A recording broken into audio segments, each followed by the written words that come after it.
Welcome to the WriterDojo with your host, Steve Diamond. Here we are. And Larry Correia. You should be writing. Today's episode, Sharpen or Saw. All right, everybody, we're back. Thanks so much for coming back and listening to us. If you don't know, my intro there is going to be... the introduction today, that's what we're talking about today. That was foreshadowing. That's what we call it in the biz, as we say, Larry. Now, Larry, how many times have you been told? Because I know I've been told this a lot, and I'm not even close to as successful as you are. How many times have you been told, because you've been, you'll post pictures of your minis online or political commentary before your band or whatever, and one of the inevitable comments is, well, how come you shouldn't be on here, Larry? You should be writing. You should be writing. Yeah, I get that a lot, and other writers get that a lot, Mm-hmm. and it's really interesting. And so, it's funny because, like, in the rare times I'm not banned from social media, Right. I'll say anything that's not related to writing, and it's gotten a lot better because over the years I've kind of trained my fans. I've talked about this. I've talked about what we're going to basically talk about in this episode before with people, and I've gotten most of the fans to realize that that's not helpful. It's actually super annoying, and it's actually really bad for some authors. Like me, I got rhino skin, so I'll just I'll tell you where to go and how to get there in great detail and in a humorous manner that the fans enjoy. Then I'll get kicked off the internet for another month. Oh, yeah. But a lot of writers, that's actually really harmful to them because they're not wired the same way, because they're, sensitive creative types. Well, we talked about in a previous episode, I believe it was one of the bad writing advice episodes, where we were talking about, again, having the thicker skin, having the rhino skin, and understanding where your own deficiencies lie. I think I brought up that to a certain degree, I've had, and I still have a little bit of the imposter syndrome. And that's, and I think a ton of authors have this. It's not like it's unusual. And that's that no matter how good I do, I always feel like it isn't good enough. I haven't arrived. I'll take the one bad comment and listen to it rather than the 250 really good comments. That happens. Yeah, those big ones, those negative ones stick out. But this is pretty similar. This starts occupying the same brain space. When someone's like, "Well, how come you aren't writing, Steve?" It And I'm is, like, and well, it isn't. Yeah. like, well, because I worked 60 hours last week on my day job, and I like my kids to know that they still have a dad sometimes. Yeah. The difference between this and the hateful stuff is this comes from a place of love. The fans In don't general. mean wrong. They don't mean to harm you with this. In general. Yeah, some people are just dicks, but most people, when they say this, they think they're being funny. They think they're being cute, and they mean it. And I've seen people get defensive about it when you call them on it because they think they're being helpful. Like, well, I'm barking at you to go back to work. Mm. And provide me with entertainment product because I love you. Yeah, and because obviously you need that reminder. Yeah, the kicker is, though, guys, what people don't realize is that writers, you don't see what we do. You see our finished product. You don't see the many, many hundreds of hours that go into creating a book. And some of us, tens of thousands of hours, if in the case of some writers. But, you put all this time in and you put all this effort in, and for all... you've been working for 10 hours. If you still have your day job like Steve does, Steve comes home from work. He just worked 8 or 10 hours at a back-breaking corporate or brain-breaking corporate job. Yeah. He's got a high-level, hard corporate job. He comes home and he cranks out a couple hours of Word. Then he's going to go on the internet and post about barbecue. And the next thing you know, he's getting yelled at. Yep. That's hard. And the one that set me off, the reason I started educating my fans about this several years ago, and really the message that writers need to take from this, is that you gotta ignore this, or you gotta teach them not to do it, or you gotta blow it off. Yeah. And the example I use is what set me off several years ago is there was a writer that we know and love, talking to another writer we know and love, and I don't want to name any names here, but good dudes. And one of them is extremely successful. One was a total noob. And the total noob was talking about how this really successful writer had gotten him through a dark time in his life. And he had actually been super depressed. He'd been contemplating suicide. And he just posted on the internet, and this really super cool writer, this big famous writer, came along and said positive things and buoyed the guy up and said, "Hey man, no, you can do it. You've got this. You're awesome. You know, and this new guy is now doing great. You know, that's why I'm not naming any names, but this new guy is a stud. And the big author came along and told him all this stuff, buoyed him up. So you can do this. You got this, man. And then what I saw was, this is a couple of years later, where the new guy was kind of like remembering this and like talking about what this meant to him. And the big old time writer came along and said, "Hey man, I really appreciate that. It means a lot for me to hear that." What was the next comment? "Why aren't you writing? Where's the next book?" And it's like, oh my gosh, you piece of crap. What kind of insensitive scumbag are you that this writer is talking about his ultra sensitive battle with depression and potential suicide? This other dude is like, "Wow, I'm really heartwarmed that I was able to like help you through this time." And what does he get? "You should be writing. What is wrong with you? What is wrong with your brain, you friggin' psychopath?" So I went off, being me, not there, because, you know, I didn't want to get involved in this, but I went off on this. And I've seen it with other writers. There's another writer I know who, you know, also good dude, but he's a sensitive guy. He's not, he's the opposite of me. I am the anti-sensitive. Wait, you're not sensitive? Well, I mean, Weird. I'm sensitive I'm to so shocked. hot food. Well, actually, no, not even I'm saying that. not really. Yeah, no, I'm pretty much I just rhino my way through life. But no, there's this other writer who's a sensitive guy, and he struggles with depression. He struggles with all sorts of stuff. And the same thing. I was watching on there, and he quit going on the internet. He just basically quit interacting with his fans because he couldn't. Because he would go and interact with the fans, and the fans would just yell at him, basically. Yeah, that's not healthy. And they think it was like, well, I do it from a place of love. No, you're actually being kind of an abusive douchebag. Yeah. I mean, that's that's the abusive husband that hits his wife and then says, "I only do this because I love you." Well, and I've seen where people get defensive when you point this out, and it's the abusive husband thing, and they're like, "Well, or wife, I don't judge." Well, no, and then I'm not a biologist, and then people will know when we recorded this episode. But then you see the thing where they get all defensive, and it's like, well, it's only because I like your books, or they'll be like, well, first world problems. You're a successful writer.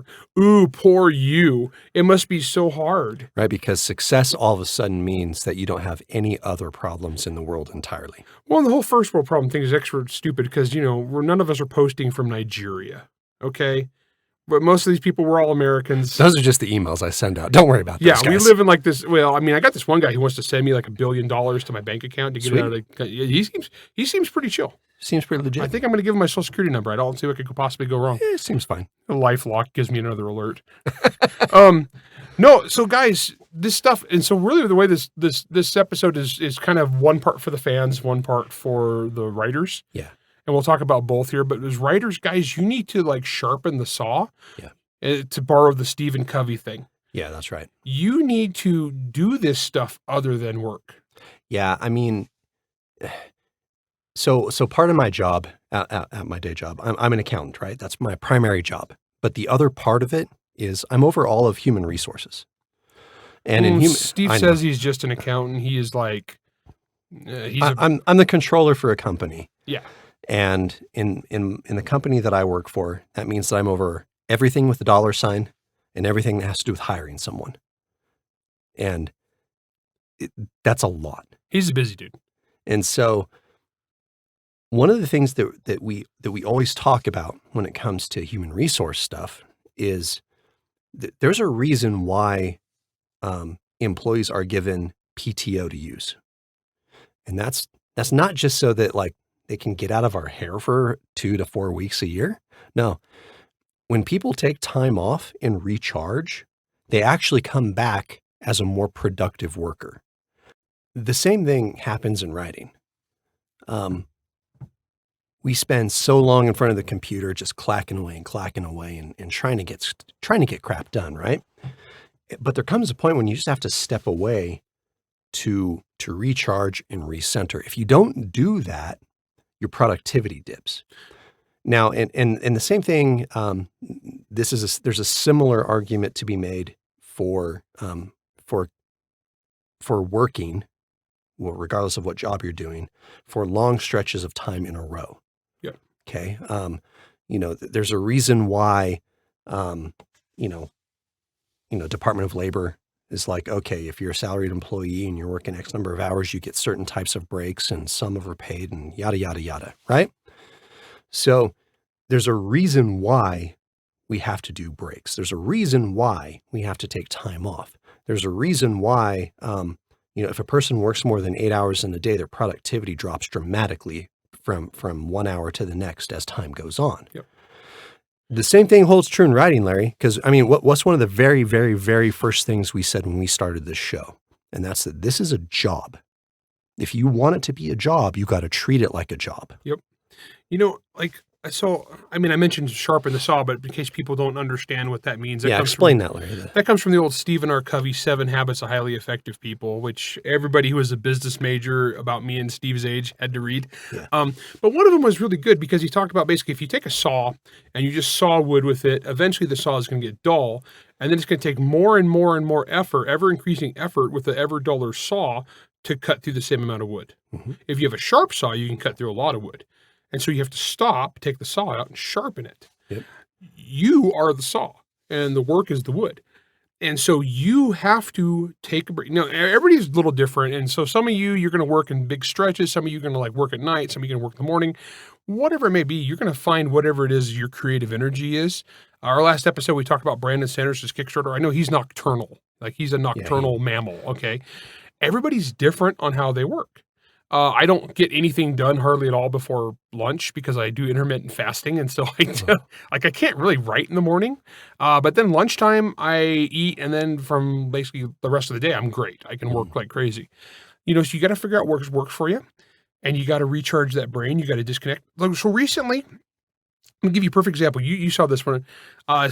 All of a sudden, one day, Steve gets a message from me where I'm out in the mountains talking to a raven. I'm hanging out with a raven, and I was like, I am plotting the second Servants of War with the Baba Yaga here. But what that was I was currently working on the book 4 of The Son of the Black Sword, and it's been hard because this last year has been really hard for me. I've had a lot of challenges in my life. I don't go into on the show, but we had a lot of stuff happen. It's been a real pain in the butt. Mm-hmm. And I was kind of struggling getting my momentum. I'd spent a couple fruitless weeks where I'd written very little.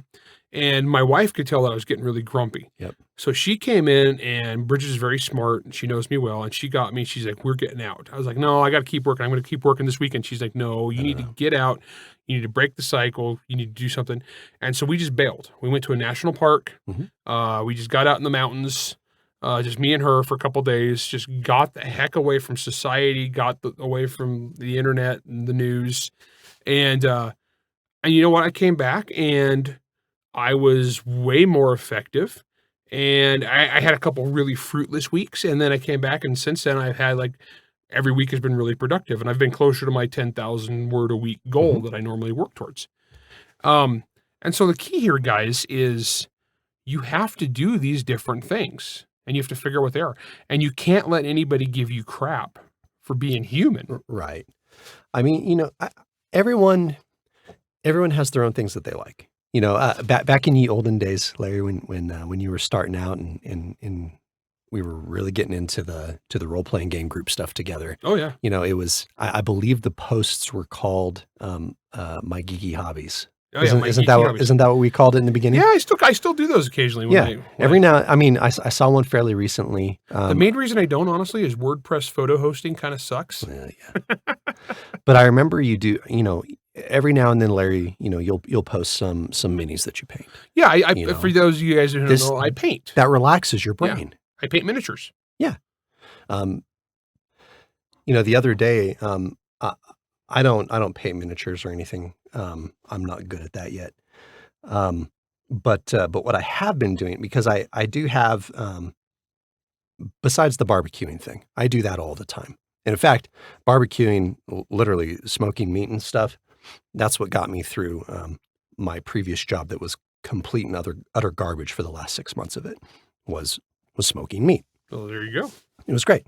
And I got a new puppy, and that helped too. Your dog's adorable. But these days, one of the things that I love almost unconditionally is Gundam. I love me giant robots. Yeah. I love Gundam. I love that stuff. I just absolutely love it. And so I've been buying the Gunpla models And that's what I build on the side when I'm bored. I go out, I hunt around, I fruitlessly look for some of the kits I can't find. And then, like you and your paintbrushes right now, Oh yeah. they're, COVID has ruined my hobby. And, but I do that because I don't have to think about anything. I just sit down, I just put these pieces together, and then I see this thing being created in front of me. And then at the end of the day, I have a really wicked, cool looking robot that I'm like, yeah. And I remember that episode that I watched where this specific Gundam showed up, and heck yeah, right? Like, we all have something, and everyone should have something.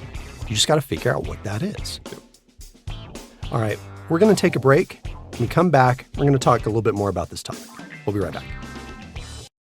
Within the Galactic Union, the Peacemakers settle squabbles between guilds, hunt criminals, and settle disputes where regular mercenary units are deemed problematic.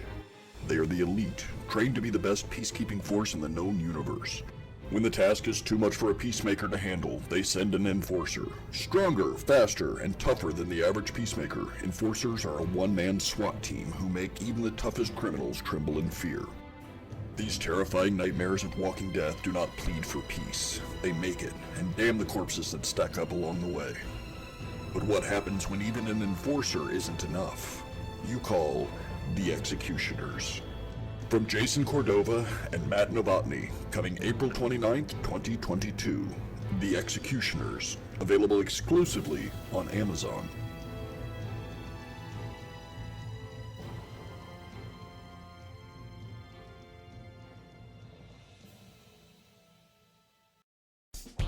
All right, welcome back. Now, Larry, we kind of left off talking about how people should find, authors specifically, I guess, should find some sort of hobby or some sort of relaxation method to kind of, to I don't know, to help them recharge. Because if you don't do that, then you're going to become unproductive. I mean, just like you were talking about before the break, what happened with you, right? Yeah, it's human nature that you need to be able to step away from your labor. Hmm. I mean, like if you want to go old school, on the seventh day you rest. Yeah. Okay. Basically, guys, you as a writer, you don't seem to realize your brain is this engine, right? Creativity is not a magic faucet that you can just turn off and turn on. The sooner you come to the realization of what you need to do to prime that, to fill that well, you need to do that, and you need to engage in a way, you need to grant yourself this ability. Now, this is really hard when you're first starting out and you still have a day job, because your day job is doing the same thing to you, and now you're trying to squeeze in a whole extra career on the side. Well, and man, and I can speak to this from current personal experience. The brain only has so much energy, man. Yeah. And look, there are days, again, I work in HR and accounting and in suffering and all that jazz. And I go to work, I put in a lot of hours. In December, for example, I was doing, because of some stuff that was going on at work, I was doing 60, 70, 80 hour weeks. Yep. I've done that before. It sucks the life right out of you. There is nothing. There's nothing left in your brain. You are not going to do anything. When you get home, you don't even want to watch TV. Like, that is too much. That's too taxing on your brain. So when you're working 60, 70, 80 hours a week, how productive is your writing? There isn't any writing. Exactly. Now I'm sure there's someone out there who's going to be like, well, I worked 70 hours last week and I still put in 15 hours of writing because I'm amazing. Hey, kudos, dude. Like, good for you. Hey, everybody's different. You know what? If I see you in person, I'll give you a high five and I'll be like, you're a better man than I am. I would also be shocked if he's doing that consistently. Oh, there's no freaking way. Yeah, there's no freaking way. So,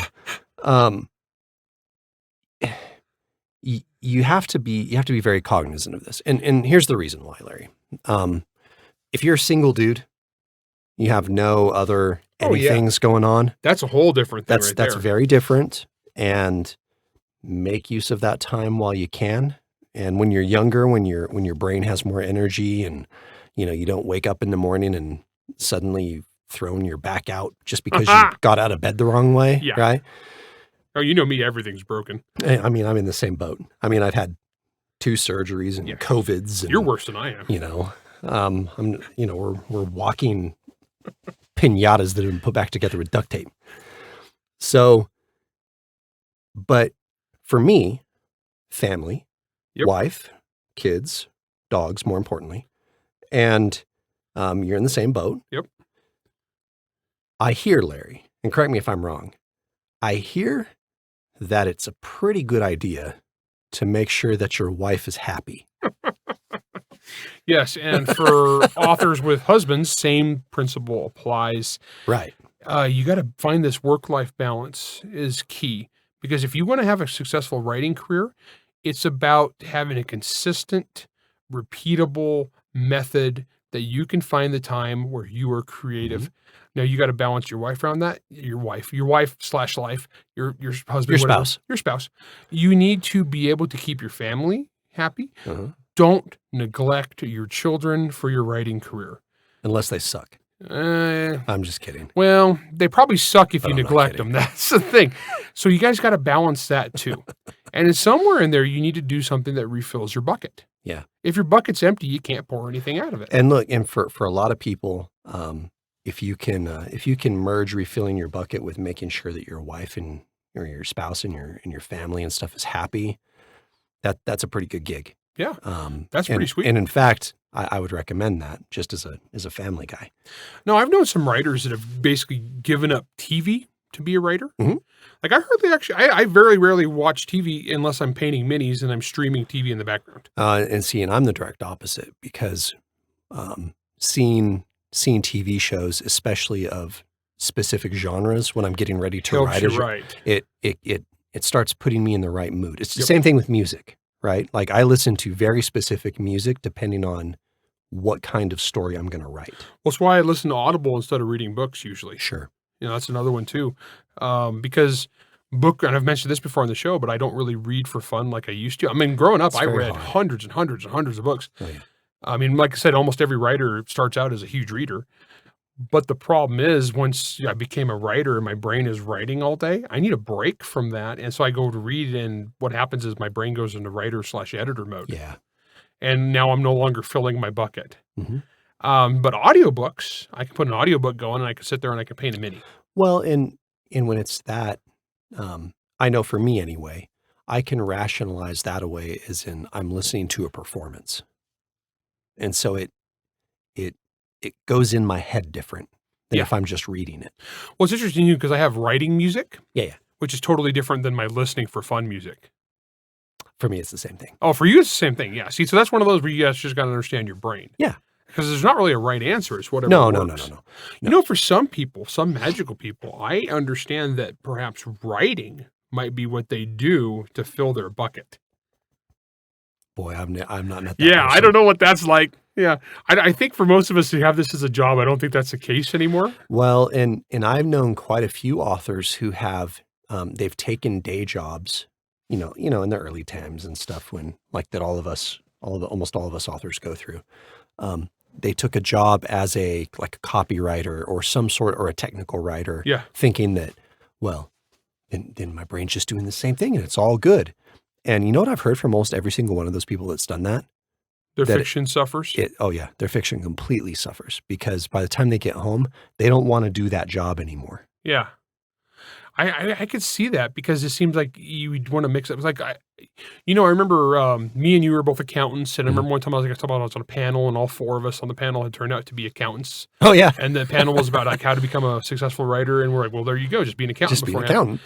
But I think that might actually be a good example, because those are 2 diametrically opposed things. Yeah, one of them, you definitely, the last thing you want to hear is that your accountant is being creative.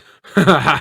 Going to go to jail. Yeah. Well, the funny thing is because the traditional, people talk about the left brain, right brain kind of thing. That's very much what this is. When I tell people, it's like, well, I'm an accountant, but then I became a writer, and be like, wow, that's so different. Yeah. Yeah, actually, that probably makes perfect sense, because I was able to do different things, with my brain. It's kind of like, like one of my other hobbies is shooting. Right. And shooting has nothing to do with writing, like totally, Mhm. absolutely different in every single way. I think most writers would probably be good if they had some sort of physical thing that they do. Yeah. Yeah, because most of us, let's be honest, suck at physical fitness. Right. You go to a con, like a writing con, and there's most There's of the lots of writers heavy are- breathing, and none of it's in the sexy way. Yeah, like if you watch a bunch of writers go up a flight of stairs, it's kind of fun to see which ones actually are. That's why most cons are on like one floor. Yeah. Well, here's the sad thing too: is I'm not exactly like a pinnacle of physical fitness, but compared to most writers, I could kick the crap out of most writers because it's kind of pathetic. So, guys, take care of your health too. Yeah, for sure. There's a lot of guys that are like just like they're one Taco Bell value meal from a heart attack. Well, I think that's everybody. Yeah, Um, there's some guys I know that really they need to get their crap together. But what you do is you got to figure out what works for you and do it so that you can be creative and still have that passion. Because if you don't have the passion for your work's going to suffer. Well, just think of anything that you own at home, okay? That you really love. For some people, it's a car. For some people, it's your barbecue grill, or it's your lawn, or it's your home, or whatever. Yeah, I know writers that are motorcycle riders or and fishermen. And so what do? You take care of that instrument, right? If you're a musician, I mean, we know tons of musicians. Oh yeah, we're here sitting here in a musician's Yeah, studio exactly. who's also a writer. Craig. And he takes care of his instruments. Think of your brain as an instrument. It's a tool. If you don't take care of it, whether through, perhaps, eating right or whatever, maybe getting some exercise, just turning it off sometimes just to take a break, going out and going for hikes like you did the other day, or, going on a walk in the neighborhood or whatever, shooting, what have you. If you don't take care of your brain in that way, what's going to happen? It's like what we talked about earlier, sharpening the saw. If you're not taking care of your tool, your saw, then it's going to rust. It's going to decay. It's going to become completely inefficient. It's going to take a lot of effort to saw through a little log. And once something has degraded to a certain degree, it takes a lot of effort to get it back into working shape. That's true. The more something is broken, the harder it is to fix. Yeah, absolutely. Now here's the thing, Larry. I think that there's stuff that other people can do. What fans can do to help authors, and what other authors can do to help other authors. If I'm being redundant with my word other. Yeah, I think a big part, I think that's very true because, the whole no man is an island thing. Don't get me wrong, I pride myself on the manly individual I love ruggedness. islands. Like real life Ron Swanson as opposed to, As opposed to the guy that plays as it. opposed to the guy that plays him, So, as fans, if you really want to support your authors and help your authors get more stuff out there, be cool to them, help them. Don't yell at them. No one's going to go to you at your job and say, like, let's say you drive a bus and you post it on the internet, is somebody going to come and be like, why aren't you driving your bus? Yeah, that's stupid. Or if you're a doctor, why aren't you in surgery? You see how stupid that is? Yeah. It just sounds stupid, doesn't it? So don't be stupid to people. Don't be rude to them and say like, you're my slave, hop to it. That's rude. And the thing is like, yeah, first world problems and all this stuff. But like I said, we live in the first world. And I think it's funny and I'll mock the crap out of you. But other writers, like I know some of these depressed guys, that hits them hard because what happens? They go, oh man, I should be working. He's right. Yeah. But you know what? This guy's saw is dull. His saw is dull and rusty, and he needed that moment of fun to go out and get on the internet and argue about Star Wars, and you took that from him.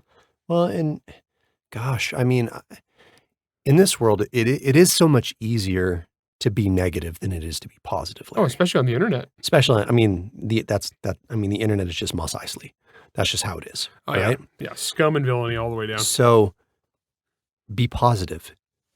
I know one of the things that I love more than anything. I actually do read through my reviews.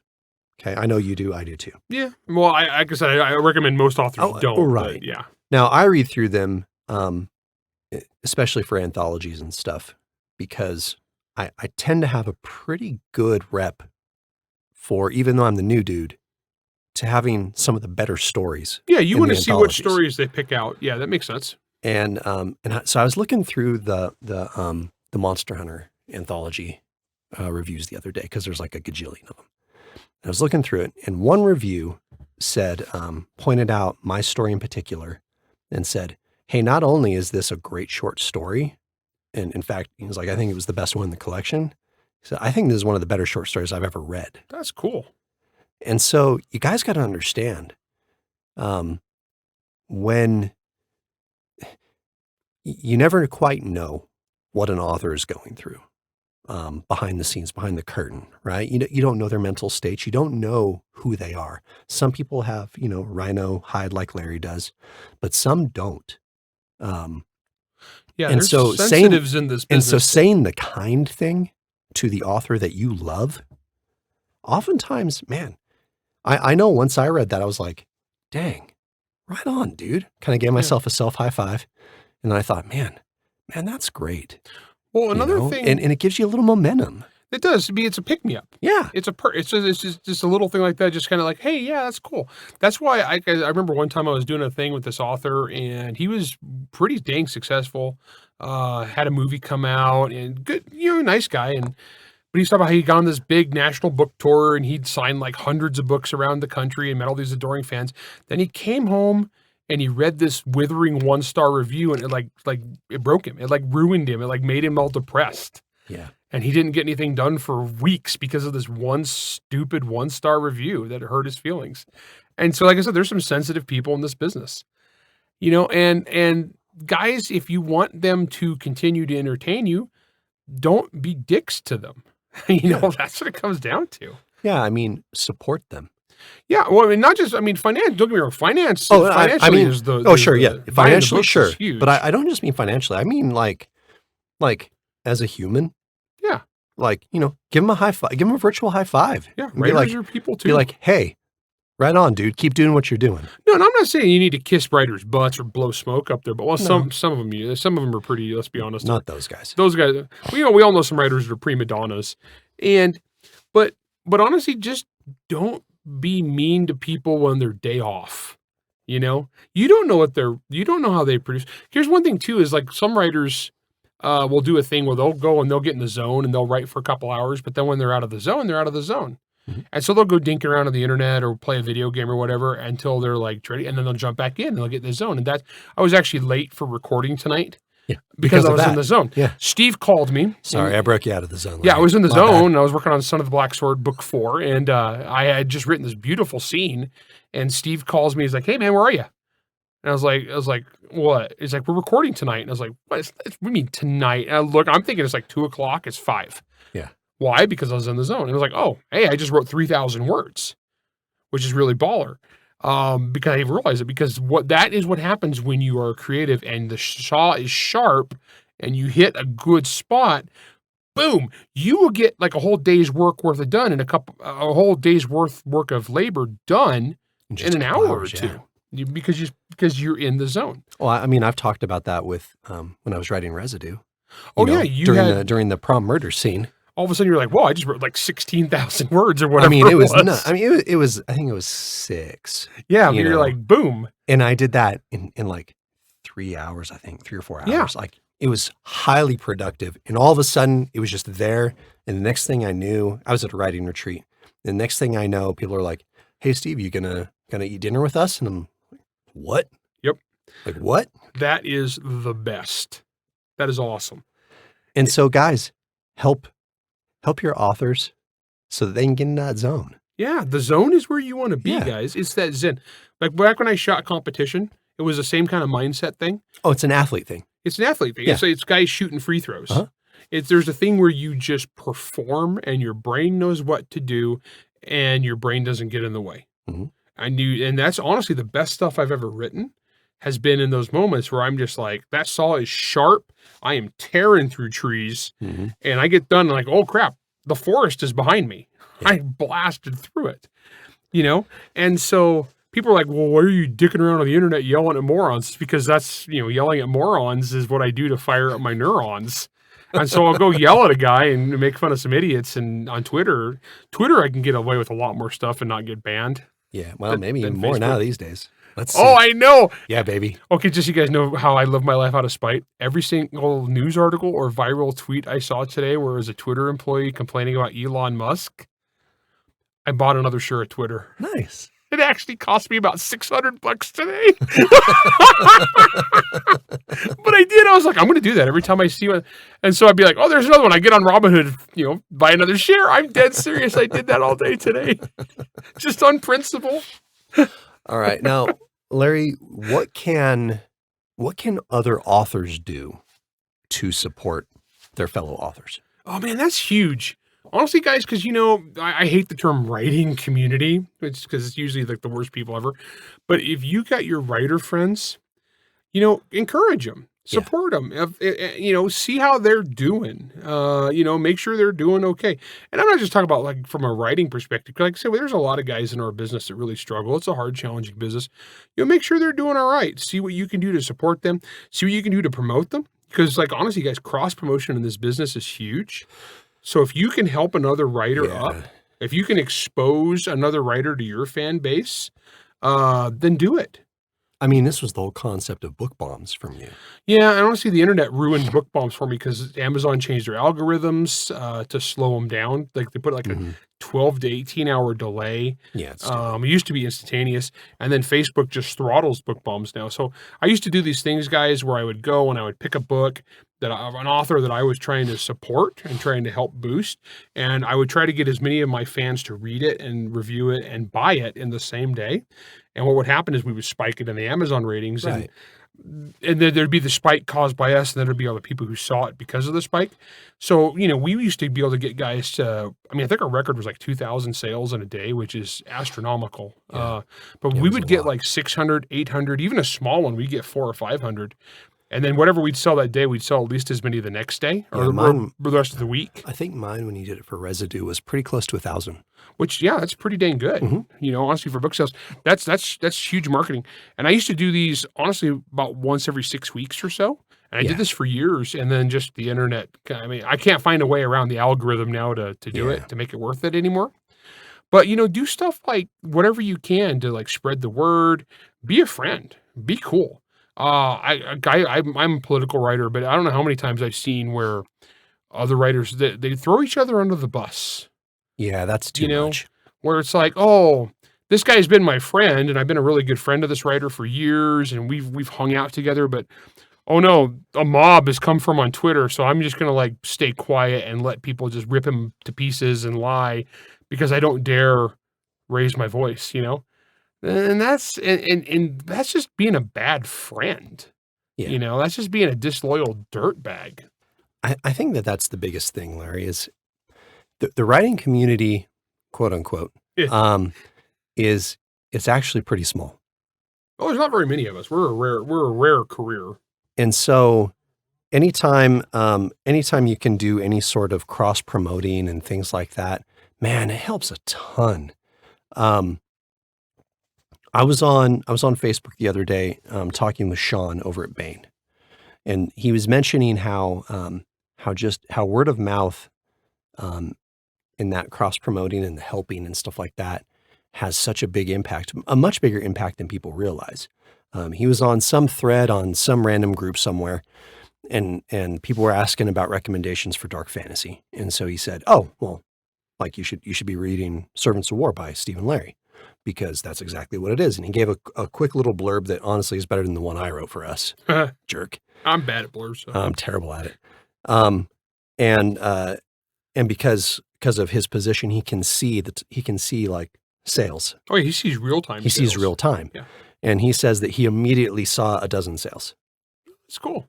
And so being positive and spreading that good word from author to author, from fan to author, so on and so forth, has actually a pretty big impact. Yeah. So honestly, if you want to get your author to write the next book in the series, don't yell at him on the internet that he should be writing. Tell your friends about his book. Yeah. Go not obviously on his page, because that's kind of like pointless. Well, because they're already there. Yeah. But tell your friends. Tell your friends about this awesome book, and maybe if he gets those 12 more sales, that it's going to help him keep going. It's 12 there, but what happens if all those people get 12 each? Yeah. You know, these are mathematical statistical models. Well, I'll tell you guys, I have the best fan base ever. I love my fan base. Right. Like, they rock. Oh, yeah. I wouldn't trade mine for anybody. Like, seriously, my fans are baller. And so what I'm complaining about these people, you know, with the you should be writing thing. Keep in mind that's the minority of people. Most of my fans realize that, and they think it's funny now. It's just a continual Oh yeah, joke. that's where they often respond with the reset the clock meme. Well, because honestly, guys, what I've done is I've made it as a running joke. Is anytime somebody says that, I am required by law to take the rest of the day off. It's total bullcrap, but it's just kind of a running gag. And so anytime somebody goes, you should be writing, immediately like 10 of my fans are like, no, what are you doing? No, he's going to go play World of Tanks for the rest of the day. What have you done?